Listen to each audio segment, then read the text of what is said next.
Hello everyone, welcome back to random practice. आपको जब भी लाइफ में एक मेजर डिसीजन लेना होता है जो कि शायद लाइफ चेंजिंग डिसीजन हो सकता है या कोई बहुत ही बड़ा एक्सपेंस करना होता है, जैसे कि किस यूनिवर्सिटी में जाकर आप पढ़ाई करें, कौन सा करियर चूज करें, शादी, डिवोर्स, गाड़ी खरीदना, घर खरीदना, एक्सेट्रा एक्सेट्रा। आमतौर पे सभी लोग ऐसे डिसीजंस लेने के लिए काफी लंबा सोच विचार करते हैं। बहुत लंबे समय तक वो एनालाइज करते हैं कि किस डिसीजन से क्या आउटकम निकल सकता है, एक्सेट्रा एक्सेट्रा, और उसके बाद डिसीजन लेते हैं, और ये करना भी चाहिए। पर अब अगर मैं बोलूं कि अगर आप ऐसी सिचुएशन में फंसे हुए हैं जहां पर आप सिर्फ उस डिसीजन के बारे में सोच रहे हैं, ये मेजर की जगह छोटे डिसीजंस के बारे में भी हो सकता है कि आप सिर्फ सोच रहे हैं पर अल्टीमेटली कोई एक्शन नहीं ले पा रहे हैं और आपका ब्रेन वहीं पे फ्रीज हो चुका है और उसी थॉट को बार बार एनालाइज कर रहा है विदाउट एनी एक्शन। इसी चीज को ओवर थिंकिंग कहा जाता है। अगर आप बहुत ही लंबे समय से ओवर थिंकिंग करते रहते हैं तो ये चीज आपकी लाइफ में बहुत सारी चीजों को इफेक्ट करता है, जैसे कि आपका काम, आपकी नींद, आपके रिलेशनशिप्स, आपकी हेल्थ, यानी कि बहुत सारी डेली लाइफ की चीजों से। चलिए इस ओवर थिंकिंग को पहले थोड़ा अच्छी तरह से समझते हैं कि ओवर थिंकिंग होता क्या है। ओवर थिंकिंग में आप रिपीटेडली एक सिचुएशन या थॉट के बारे में सोचते रहते हैं कंटिन्यूअसली, इस एक्सटेंट तक कि आपकी पूरी लाइफ उसी पर डिपेंड हो जाती है और बाकी चीजें सारी डिसरप्ट होने शुरू हो जाती है। ये नॉर्मली दो कैटेगरीज में आता है कि आप पास्ट में किसी सिचुएशन के बारे में कंटिन्यूअसली सोच रहे हैं या फ्यूचर में होने वाली किसी सिचुएशन के लिए बहुत ज्यादा टेंशन में या चिंतित हो जाते हैं। से ओवर थिंकिंग में आपका दिमाग बहुत ही फंसा हुआ फील करता है क्योंकि वो ना इस पार जा पाता है ना उस पार और कंटिन्यूअसली एक ही चीज को सोचता रहता है। इससे दिमाग में बहुत ज्यादा स्ट्रेस भी क्रिएट होता है। स्ट्रेस को कुछ एक्सटेंट तक मैं ठीक मानता हूं क्योंकि स्ट्रेस बहुत हद तक मोटिवेट करता है आपको काम करने के लिए और उन चीजों को खत्म करने के लिए जो आपके लाइफ में जरूरी है। पर ये स्ट्रेस उस एक्सटेंट तक अगर चला जाता है जो कि ओवर थिंकिंग वाली स्टेज है, तब प्रॉब्लम क्रिएट होती है। ओवर थिंकिंग की सबसे बड़ी प्रॉब्लम यह है कि इट इज अनप्रोडक्टिव। ऐसा करने से आपको कोई प्रोडक्टिविटी नहीं मिलती है और कोई लाभ या एक्शन आप अपनी लाइफ में नहीं ले पाते हैं।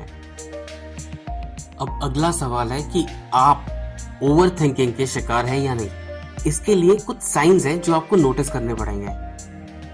वो साइंस ये है कि आप continuously over and over again आप एक ही थॉट को रिपीट कर रहे हैं अपने दिमाग में। आप सबसे ज्यादा नेगेटिव थॉट्स आ रहे हैं या वर्स्ट कम पॉसिबल सिचुएशंस आप इमेजिन कर लेते हैं। कोई चीज जो पास में हुई थी, बुरी थी, आप उसके बारे में सोचते हैं और टेंशन लेते हैं अपने पास्ट, अपने फ्यूचर के बारे में, और किसी भी चीज में कंसंट्रेट नहीं कर पा रहे हैं। आप कुछ भी करने जाते हैं वही थॉट कंटिन्यूअसली आपके दिमाग के बैकग्राउंड में चलता रहता है। जब आप उस सिचुएशन के लिए आप एक रीजनेबल सोल्यूशन ढूंढ भी लेते हैं, फिर भी आपका दिमाग कंटिन्यूअसली उसी के बारे में सोचता रहता है और वो सोल्यूशन के बारे में नहीं सोचता। अगला सवाल ये उठता है कि हमारा दिमाग ओवर थिंकिंग वाली सिचुएशन में जाता क्यों है। वो इसलिए जाता है क्योंकि एक पर्टिकुलर सिचुएशन को हम लोग कंट्रोल करना चाहते हैं और उस सिचुएशन में ज्यादा कॉन्फिडेंट फील करना चाहते हैं। इसीलिए हम इतना ज्यादा ओवर थिंक करते हैं इसी सिचुएशन को लेकर। जो लोग परफेक्शनिस्ट होते हैं या ओवर अचीवर्स होते हैं वो बहुत ज्यादा ओवर थिंकिंग करते हैं because of fear of failure. उन्हें फेल होना बिल्कुल भी पसंद नहीं है या कोई गलती करना बिल्कुल भी पसंद नहीं आता। इसलिए और इसी वजह से बहुत ज़्यादा ओवरथिंक वो लोग करते हैं, पर ओवरथिंकिंग सल्यूशन ढूंढने से बहुत अलग है। बहुत लोग यही सोचते हैं कि हम ओवरथिंक कर करके कोई सल्यूशन निकाल देंगे। अब ये मैं आपको एक एग्जाम्पल से बताता हूँ। मान लीजिए रात को आपके बॉस ने आपको फोन किया कि कल सुबह प्रोजेक्ट अपडेट करने के लिए एक मीटिंग है।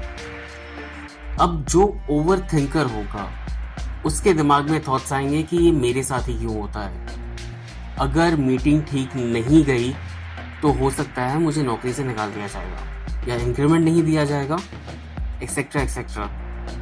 और वो दुआ कर रहा होता है कि शायद मेरा बॉस आए ही ना, बीमार पड़ जाए या वो मीटिंग पोस्टपोन हो जाए। अब जो सोल्यूशन बेस्ड होगा, जिसका दिमाग सोल्यूशन पे काम करता है और ओवर थिंकिंग नहीं कर रहा है, वो इंसान अपने प्रोजेक्ट को रिव्यू करेगा, सारे फैक्ट्स और फिगर्स अपने पास रेडी रखेगा ताकि उसका बॉस कल मीटिंग में कुछ भी पूछे उसके पास एक रेडी रिप्लाई होना चाहिए। नाउ यही फोकस चाहिए होता है प्रॉब्लम सॉल्विंग में। अब आपको बहुत क्लियरली डिफरेंस समझ में आ गया होगा ओवर थिंकिंग और प्रॉब्लम सॉल्विंग वाली सिचुएशन में। जो लोग मेरी वीडियो को अभी तक देख रहे हैं उन्हें ये तो पता चल गया होगा कि वो ओवर थिंकिंग के शिकार हैं या नहीं। अब सवाल ये उठता है कि इससे बाहर कैसे निकले। ये एक ग्रेजुअल प्रोसेस है। आपके दिमाग में कोई स्विच नहीं है जिसे दबाकर ओवर थिंकिंग बंद हो जाएगी। इसलिए आपको step by step every day इससे लड़ना पड़ेगा जब तक ये ओवर थिंकिंग का साइकिल टूट ना जाए। चलिए कुछ स्टेप्स देखते हैं आगे, जिससे आपको ओवर थिंकिंग का साइकिल तोड़ने में मदद मिलेगी। Number 1, keep a track of triggers and patterns. आप एक नोटपैड या डायरी और पेन अपने साथ रखें और नोट डाउन करें ये कौन से ट्रिगर्स हैं, कौन से मोमेंट्स हैं या स्पेसिफिक टाइमिंग या सिचुएशन है जिससे आप ट्रिगर होके ओवरथिंक करना शुरू करते हैं। धीरे धीरे आपके पास एक पैटर्न सामने आ जाएगा जिससे आपको इंफॉर्मेशन मिलेगी और एक स्ट्रैटेजी डेवलप आप कर सकते हैं कि इस साइकिल को तोड़ा कैसे जाए। Point number 2, challenge your thoughts. दोस्तों, ओवरथिंकिंग के टाइम पर आपका दिमाग आपसे जो भी कह रहा है जरूरी नहीं है आप उस चीज पर विश्वास कर लें। एक स्टेप पीछे ले और देखें कि जो भी आपका दिमाग आपसे कह रहा है वो लॉजिकल है या नहीं, क्या उस चीज का कोई प्रूफ है या नहीं। जब आप नेगेटिव थॉट्स को से लड़ना शुरू कर देंगे उस टाइम पर बहुत आसान होगा आपके लिए अपने थॉट्स को मैनेज करना और उस चीज से बाहर निकलना। Point number 3, keep the focus on problem solving. Bar bar problem को सोचते रहने से उसका कोई सोल्यूशन नहीं निकलता है, व्हेरेज आपका फोकस होना चाहिए उस प्रॉब्लम को सॉल्व करने के लिए। अपने दिमाग में 5-6 सॉल्यूशंस सोचें कि इस प्रॉब्लम में क्या क्या आप कर सकते हैं और क्या क्या सोल्यूशन हो सकता है। और अगर ऐसी कोई सिचुएशन है जिसके ऊपर आपका कोई कंट्रोल नहीं है, जैसे कि कोई नेचुरल डिजास्टर हो गया है, अर्थक्वेक एक्सेट्रा, इस सिचुएशन में एक ही चीज मैटर करेगा, आपका एटीट्यूड। आप क्या करते हैं, तो उस समय आप अपना एटीट्यूड बिल्कुल ठीक रखें क्योंकि आप सिर्फ अपने आप को कंट्रोल कर सकते हैं और बेस्ट पॉसिबल एफर्ट करें उस सिचुएशन से कोप अप करने के लिए। Point number 4, let go of the past. बहुत बार ओवरथिंकिंग की सिचुएशन में हम ये सोचते रहते हैं कि काश उस समय ये हुआ होता या मैंने ये किया होता। जो पास्ट में हो गया आपका उस पर कोई कंट्रोल नहीं है, आप कुछ नहीं कर सकते हैं। इसलिए पास्ट को पास्ट में रखना बहुत जरूरी है, नहीं तो वही पास्ट आपके प्रेजेंट और फ्यूचर में कुछ ना कुछ इल इफेक्ट रखेगा। अगर कोई इंसान है जिससे आप बहुत गुस्सा हैं, जिसकी वजह से पास्ट में आपके साथ कुछ बुरा हुआ है, उसे माफ कर दें और भूल जाएं ताकि वो आपके फ्यूचर में और प्रेजेंट में हावी ना हो सके। Point number 5, exercise. एक्सरसाइज काफी मदद करता है आपको डिप्रेशन, एंजाइटी और बहुत सारे मेंटल डिसऑर्डर्स से लड़ने में। जब आप एक्सरसाइज करते हैं तब एक बहुत अच्छे केमिकल्स और हार्मोन्स आपके दिमाग में जाते हैं जो कि इन चीज़ों से लड़ने में आपकी मदद करता है, और ये अल्टीमेटली ओवर थिंकिंग के साइकिल को तोड़ने में भी आपकी मदद करेगा। इसलिए चाहे आप दिन में सिर्फ 15 मिनट निकालें, बट प्लीज थोड़ी सी एक्सरसाइज रोज करें। Point number 6, get help from your friends. अगर आप ओवर थिंकिंग के शिकार हैं तो कभी ना कभी आपके किसी ना किसी दोस्त ने ये जरूर कहा होगा कि भाई तू टेंशन बहुत लेता है या तू सोचता बहुत है। अगर आपके पास एक बहुत ही ट्रस्टेड फ्रेंड है तो जिस प्रॉब्लम को लेकर आप ओवरथिंक कर रहे हैं वो प्रॉब्लम उसे बताएं, ताकि वो एक लॉजिकल सॉल्यूशन आपको शायद दे सके।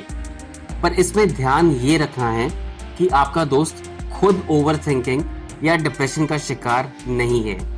अगर वो ऐसा है तो आपकी प्रॉब्लम कम होने की जगह और ज्यादा बढ़ जाएगी।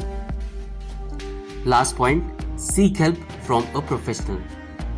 अगर ऊपर के सारे पॉइंट्स काम नहीं कर रहे हैं आपके ऊपर, तो आपको एक डॉक्टर के पास जाना चाहिए जो कि आपको बताएगा कि इस चीज से बाहर कैसे निकला जाए।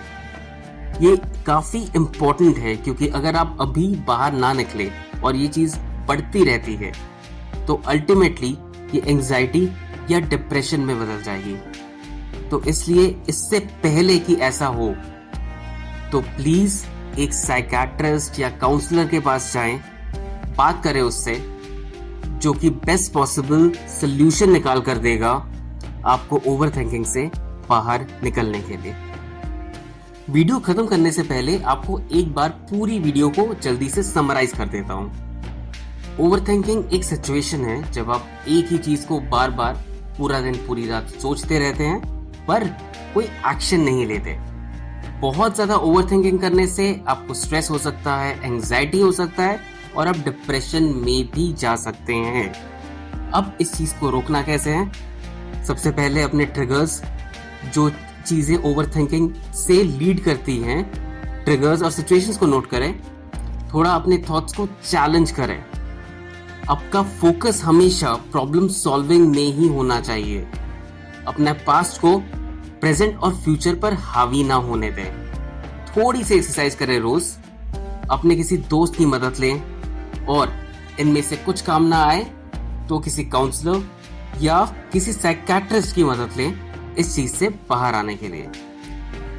उम्मीद है ये वीडियो आपको इंफॉर्मेटिव और यूजफुल लगी होगी। अगर ऐसा है तो प्लीज वीडियो को लाइक करें, चैनल को सब्सक्राइब करें और बेल आइकॉन को दबाना ना भूलें।